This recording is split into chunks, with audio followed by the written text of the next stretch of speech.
अस्सलामुअलैकुम व्यूअर्स, कीअं आहियो? उम्मीद थो कयां त सभु ॿार ठीकु हूंदा। दोस्तों, अॼु असां ॻाल्हि कंदासीं लाला रफ़ी ज़हूर उर्फ़ मूसा जे बारे में त लाला रफ़ी ज़हूर शोबीज़ में कॾहिं आयो ऐं लाला रफ़ी ज़हूर उर्फ़ मूसा कहिड़े ज़िले ऐं कहिड़े शहर में पैदा थियो।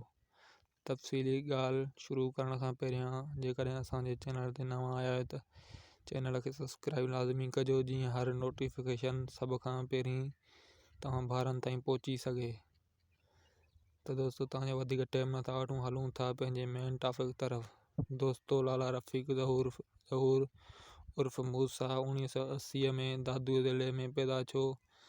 हिन पंहिंजे फ़न जी शुरूआति केटीअनि जे मशहूरु ड्रामा सीरियल पत्थर दुनिया में कई ऐं पत्थर दुनिया ड्रामे में केरल जो करैक्टर करे पिणु मशहूरी हासिलु कई।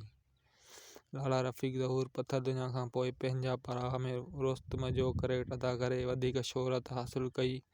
उन खां पोइ लाला रफ़ी ज़हूर कुझु टाइम शोबीज़ खां पासीरो रहियो। गुज़िरियल साल लाला रफ़ी ज़हूर हिकु दफ़ो ॿीहर शोबीज़ जी दुनिया में क़दम रखियो। क़दम रखंदे लाला रफ़ी ज़हूर सन टीवीअ जे मक़बूल सोप सीरियल तकरार में मूसा जे नाले सां करैक्टर करे पिणु हिकु दफ़ो ॿीहर सॼी सिंध में मक़बूलियत माणी। दोस्तों, इहो हो अॼु जो असांजो नंढड़ो वीडियो। दोस्तों, वीडियो पसंदि आयो हुजे त चैनल खे सब्सक्राइब लाज़मी कजो, कमेंट कजो, लाइक कजो।